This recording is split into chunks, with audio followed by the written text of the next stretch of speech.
Hey everyone. Have you ever wondered why certain feedback conversations just don't go down so well?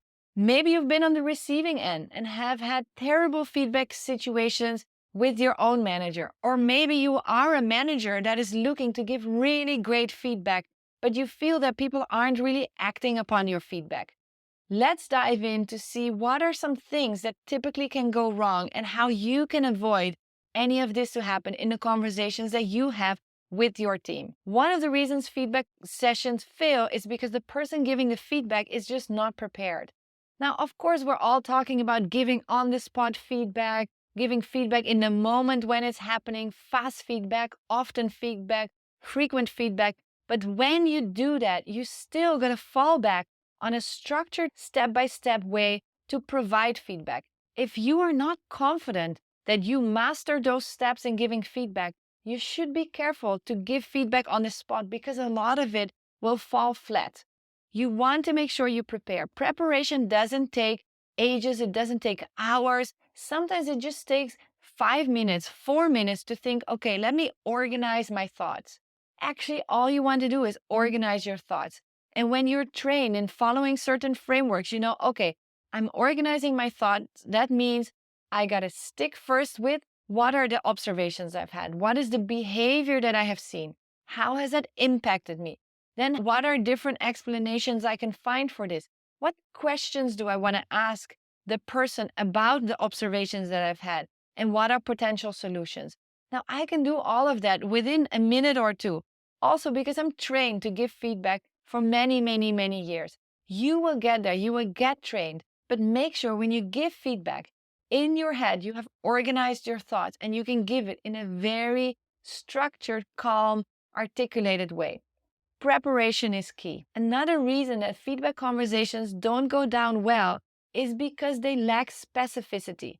They're just vague statements about, hey, you're a little bit messy, or hey, I find you're not really fit for the team culture, or hey, I find you don't have the right fit or the right click with our clients. And all of this is so useless feedback. If your feedback is not specific enough, it is really hard to act upon it. So to make it specific, you got to go through, as you prepare, you got to go through the examples that you have. What was a moment that made you realize, oh, this person is messy? Is it when you saw their desk and it's the only desk in the whole office that just has piles and piles of paper? Then instead of saying you're messy, you say, last time I walked past your desk, I know there's piles of paper and it doesn't look as organized to me because they were all over in different kinds of files and it was all mixed up from different projects. Help me understand, how is this helping you to have your desk like that? Because to me, it just makes me a little bit anxious of like what's all going on there.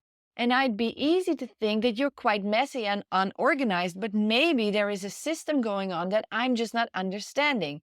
And of course, it's not perfect, but in this situation, at least I'm not accusing somebody to say you are messy.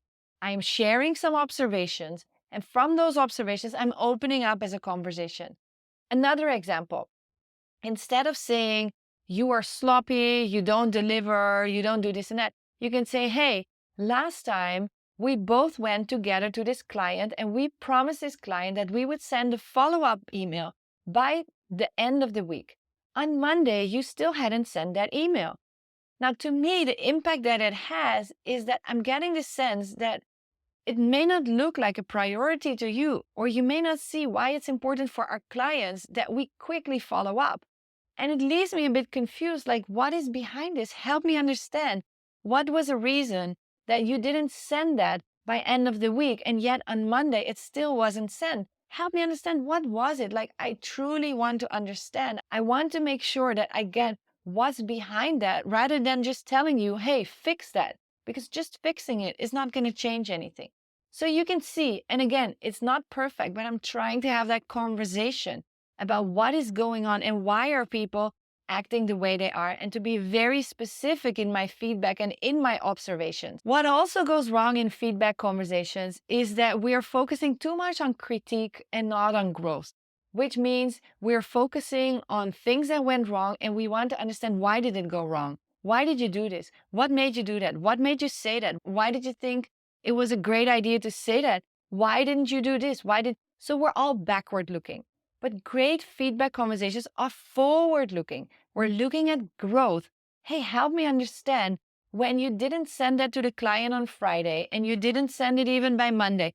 What can I do? How can we together make sure that next time we get it out on Friday or maybe even on Thursday? So now I'm moving towards, instead of focusing and blaming what has happened, I want to understand solutions that prevent it from happening in the future. We all make mistakes, and unfortunately, some of them have been preventable. But we shouldn't dwell in these mistakes. We shouldn't blame, we shouldn't finger point and try to analyze every single detail of these mistakes. We got to look forward and figure out a way of working that helps us avoid making such mistakes in the future. And as a leader, you play a role to help your team make sure they don't make the same mistake twice. You're going to be supportive and be in it with them together. Then one big other reason that I see that goes wrong in feedback conversations is not necessarily in the conversation, but after the conversation. We have this fantastic conversation and then we leave it there.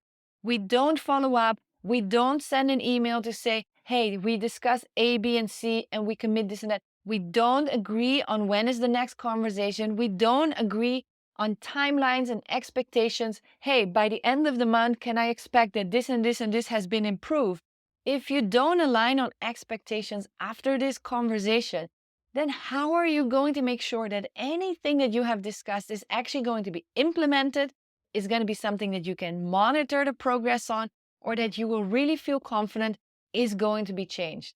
If you don't agree on next steps, if you don't agree on milestones and expectations and deliverables, none of it is really going to be happening. So make sure that at the end of the conversation, you get this signed off and you get this confirmed. It's so essential for great feedback conversations. Just a quick thing I want to share. I created a checklist that lays out every single step to follow to prepare well for giving feedback. I don't have to tell you that being prepared makes all the difference. So go ahead, click on the link below and get that checklist for free. It's going to be so useful to make sure every feedback conversation you show up well prepared. If this video was helpful, please hit like or leave some love in the comments. It really helps us get this video in front of more incredible leaders like yourself. And if you haven't yet, make sure you subscribe. I wouldn't want you to miss any of the videos that I'm going to be sharing here in the future.